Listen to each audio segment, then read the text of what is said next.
Hey everyone, it's Carissa and welcome to Satur-YAY, where we're celebrating the weekend by getting our craft on.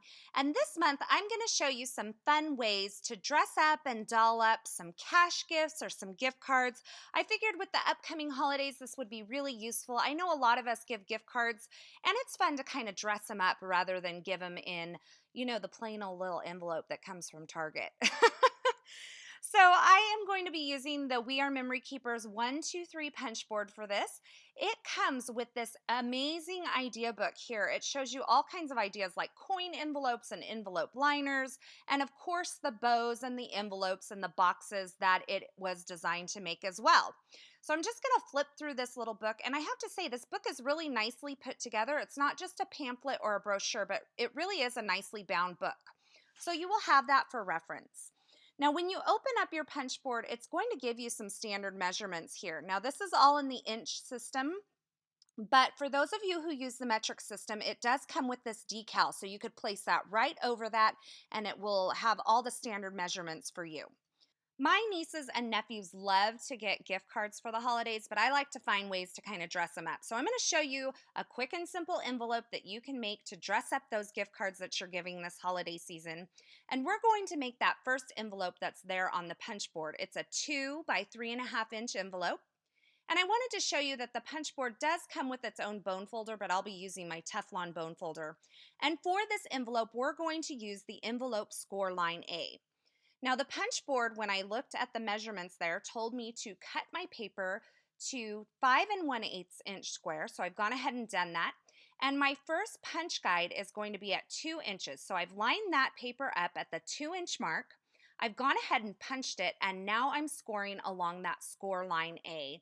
And I was having a little bit of difficulty getting my bone folder in there, but I got it to work in the end, no worries. Now, once you have that first score line or punch measurement, you don't need any other measurements for an envelope. I'm showing you the score line that I've created there. It's kind of hard to see on camera. So once you've created that score line, you're just going to line it up with that envelope score groove right there along that left side. And once I get that score line lined up along that line, I'm going to go ahead and punch again and then score along that envelope line A. So I've rotated my paper 90 degrees and lined up the score line, and I'm going to do the same thing again. So I've rotated my paper. My score line is lined up with that envelope score groove. I've gone ahead and punched and scored once again. And I'm going to do this to all 4 sides. And you can see how quickly this has really come together. I did not really cut a whole lot of this out, maybe some of my blunders with my bone folder and that sort of thing, but I really didn't cut a whole lot out. And this is what you end up with once you've punched and scored all 4 sides. So now that I have this piece here, I'm going to go ahead and use this top part to make rounded corners on this envelope. This is just a really nice finishing touch. You can leave them square if you prefer that, but this just gives it a nice rounded finished edge. And on the other side, it cuts a slit, and that's for boxes. So once I get this all done, I'm going to use my bone folder to kind of reinforce those score lines there, and you're going to see how quickly this little envelope comes together. So I have this, and this will fit my gift card perfectly. Now, I love the way this turned out, but I thought it would be fun to go ahead and make an envelope liner. And you can see that the instructions are right here in the book. And I'm going to start out by cutting my paper 1/4 inch smaller than the envelope that I just created. So I have this piece of red paper here. This is from the Basic Gray Juniper Berry collection. And I've cut it to 4 7/8 inch because that's 1/4 inch smaller than the paper size that I used for the envelope that I created. Now for the envelope liner, you're actually going to use the same initial punch guide. So I have lined it up at 2 inches. I've gone ahead and punched it, and now I'm going to score. Now it tells you to only score up about 1 inch from this, and in the end, I found that I could actually just score all the way, and it made more sense to me. So once I got that first score line created, I rotated it 90 degrees, lined it up with the envelope score groove that's on the left side, and then I went ahead and punched and scored again. And this is where I thought, I'm just going to try to score this all the way because it was just kind of cumbersome to just score partially. And in the end, it really did help me because when I go to put this inside my envelope, I'll already have it scored all the way down. Now, the initial part of the process for making the envelope liner is exactly like the envelope. So I'm just going to punch and score all four sides of this, and you're going to see that it looks exactly like the envelope piece when I'm done with it. I went ahead and rounded the corners of these so that it would match my envelope when I put it on the inside. But this is where it's different. You're going to take it over to your trimmer, and I'm just using my wire guide on this trimmer to line this up, and you're going to cut off the smaller flaps on both sides of this little envelope piece that you've created. So now you're left with this kind of funky shape, and you're going to cut it in half. And so this process, you can actually get 2 envelope liners out of 1 piece of paper. So these are your envelope liners. And you can see that because I scored all the way down, I actually already have that score line created for me. So I'm just gonna fold on that. And you can see when I place it inside the envelope piece here, it makes a really nice contrasting pop of color inside of that black and white envelope. So it's a lot of fun. And I'm just going to attach that on the inside of my envelope using a little bit of tape runner adhesive. And what I've done, I found that if you lay it flat and line up those score lines, it's actually easier to adhere it down than adhering it with it bent. So now that I have my envelope all lined and ready to go, I thought it would be fun to add it onto a card front. So I'm just going to quickly dress up this Hero Arts craft note card. Now, these pre-made note cards are a great way to make the most of your time, especially when we're short in the holiday season. So these come pre-cut, pre-scored, pre-folded, and they come with coordinating envelopes. And what I'm doing is I'm just stamping that little pine bough. This is from the Christmas Scribbles stamp set. It's from the Essentials by Ellen Line.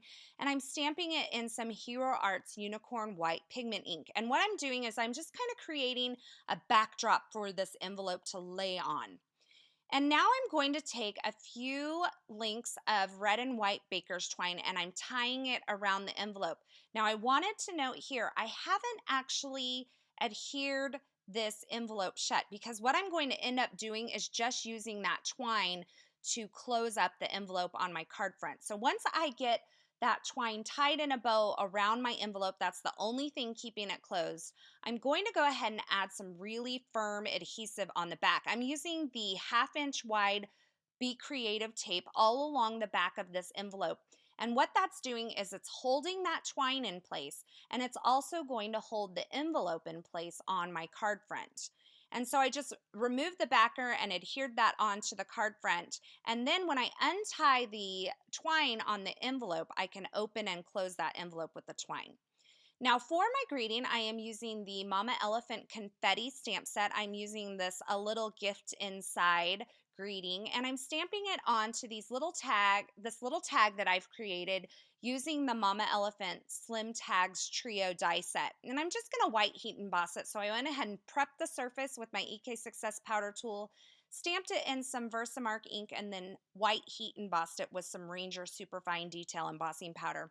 And then of course I added some of those adorable holly leaves from the poinsettia and pine die set as well.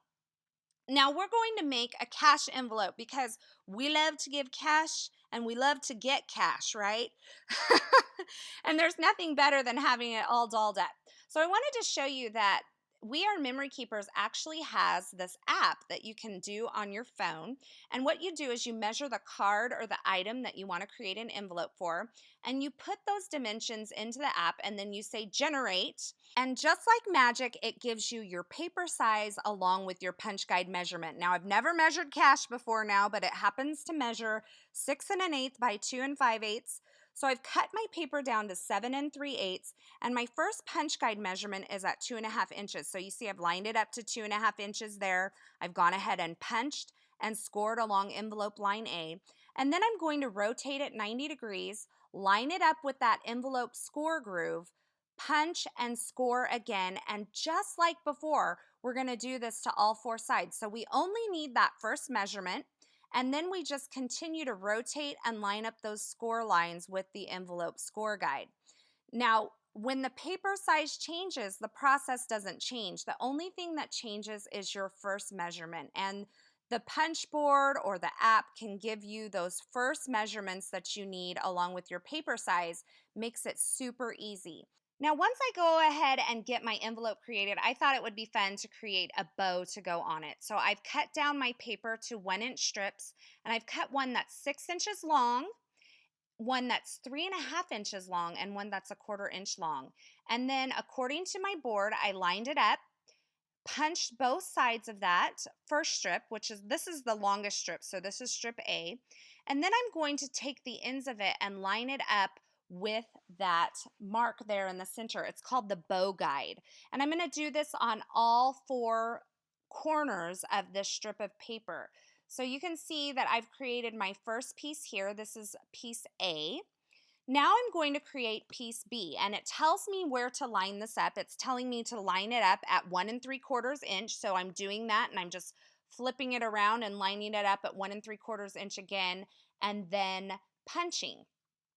So I wanted to show you here that it's going to have some centering guides on this. This machine or this tool is really well thought out. These are the 1-inch centering guides. They're kind of hard to see on camera, but they're marked on that punch really clearly. So I'm going to take the width of that paper, line it up with those centering guides there, and then I'm going to go ahead and punch. And this is going to create the back side or the underside of my bow. It's all going to make sense here. And like I said before, all of these measurements are on the punch board, so it's not complicated at all. You just cut the paper to the size and then just line it up. So once I get both of these punched, you can see my ribbon ends there. I'm going to show you that this piece A, this was the longest one. This is going to curve around and make our bow, but I find that you kind of need to break those fibers down a little bit to make it easier to bend so that it won't crack. So I'm just taking my craft knife there and just running the shaft along that piece of paper to kind of break down the fibers. Now I've taken a glue dot and put it right there in the center, and I'm just wrapping these ends over and pressing it into that glue dot, and you can see this creates the loops of the bow. Now you can use other types of adhesive. I just think the glue dots are nice and strong, and they're a quick adhesive to use for projects like this. So once I got my loops created, I'm going to take that little 1/4 inch piece. I put another glue dot over that seam where those line up, and I'm just going to wrap this little piece around, and this kind of creates that center part of the bow. It kind of hides the seams. And then I'm going to take one more glue dot, place it in the middle of that ribbon end piece there, and just press that down, and that creates my bow. Super quick, super easy, and there's several different sizes of bows that you can create, and all of those measurements are on the punch board. So I've gone ahead and used the same sentiment and same tags again. I've added some mistletoe die cuts. They're also from the poinsettia and pine die collection from the Essentials by Ellen Line. And I'm just dressing up this envelope a little bit and adding some pearls to the ends of that mistletoe to look like I don't know, are those buds? I'm not real sure. But I know there's white on mistletoe. So that completes my cash envelope. This is a really cool way to dress up a cash or a check gift that you might be giving this holiday season or even for birthdays. So I thought it would be fun to create one more project. So I thought I would go ahead and make a dimensional or kind of a box envelope, and it's going to measure 3 by 3.5 inches. So I've cut my paper down to 5 3/4 inch. I've lined it up along the 2 5/8 inch line. I've gone ahead and punched. Now I'm scoring on both line A and line B this time. Now this doesn't change the process of the envelope a whole lot, but it allows you to put something like a necklace or a pair of earrings in there. So once I get both of those lines really good and scored, for whatever reason, it takes me forever to score these first lines on these envelopes. I'm going to rotate it 90 degrees again, and I have both of my score lines there, but I am going to line up score line A along the envelope score groove, and then once again, punch and score on both line A and line B. And I'm just going to continue this process until I've gone around all 4 sides. Now these types of envelopes, these envelopes with a little bit of dimension or depth to them would also be great for cards that you create that have a lot of dimension to them. I am using pattern paper to create all of my envelopes today, but you could definitely do this with a heavier weight cardstock as well. In fact, if you're going to want to put these through the mail, you want to make sure that you're using a nice heavyweight paper or or cardstock, and don't skimp out on your adhesive because you don't want this to fall apart in the mail either. So make sure you use a good strong adhesive, and that Be Creative tape is a really good adhesive. Now, none of my projects are going through the mail, so I didn't have to worry about that, and you can see I forgot to punch that last edge there. That's okay, I just lined it up again and punched. And you're gonna see that once I go through and I fold all of these lines, I'm going to end up with this really adorable envelope. And I'm going to go ahead and finish putting this together with a little bit of Be Creative tape. Now for this one, I'm going to use the 1/8 inch Be Creative tape because it fits along the inside of those flaps a little bit better. But you can see the dimension that this little envelope has and how perfect it would be for those small little gifts that you want to kind of doll up for the holiday season. So here's that Be Creative tape. I'm just putting it on the outside edges of those lower flaps here of that envelope.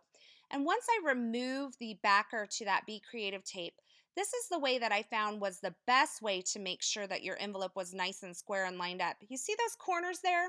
I'm lining up those corners, and with my hand inside that envelope, I'm kind of just pushing it down. So once again, I'll just turn this over. I'll make sure those corners are lined up and then press that down, and that makes for a good square envelope. I've gone ahead and created another bow for my envelope here. And do you remember that envelope liner that I had that was extra earlier? I'm just going to score that second score line in there and use it in this dimensional envelope. So now that I have both the score lines in there, I can go ahead and add my tape runner adhesive to the back and add it into this dimensional envelope that I created. So now it's time to just finish this envelope up, and I'm just going to dress it up a little bit. I've cut a couple of label shapes from some We Are Memory Keepers nesting label dies. Then I've cut the pine shapes, or the pine needle, I don't know, pine bough shapes from the poinsettia and pine die set as well. And then of course, a little gold glitter pine cone from that same die set. And then once again, I've used that same tag set from Mama Elephant and the same sentiment as well. Now I opened this envelope back up because I wanted a way to close it without using adhesive. And what I'm doing is along the bottom flap, the one that I had already adhered the Be Creative tape, I'm just taking my craft knife and cutting a little slit. I'm not going all the way across, but just a little slit along there. And then I can tuck that top flap of the envelope into that. And that's a way to close it without having to use any adhesive. So there you have it, a few ways to doll up those little gifts that we love to give. And keep in mind that just by changing the pattern papers and the die cuts that you use, you can really make these work for any occasion. As always, I will have links to all the products used in these projects in the description at YouTube, as well as over at the Classroom blog where you can also see more still shots. All of these products used in this project are available over at ellenhutson.com. Thanks for stopping by today. I hope you enjoyed this video, and until next time, I hope you have a fabulous day.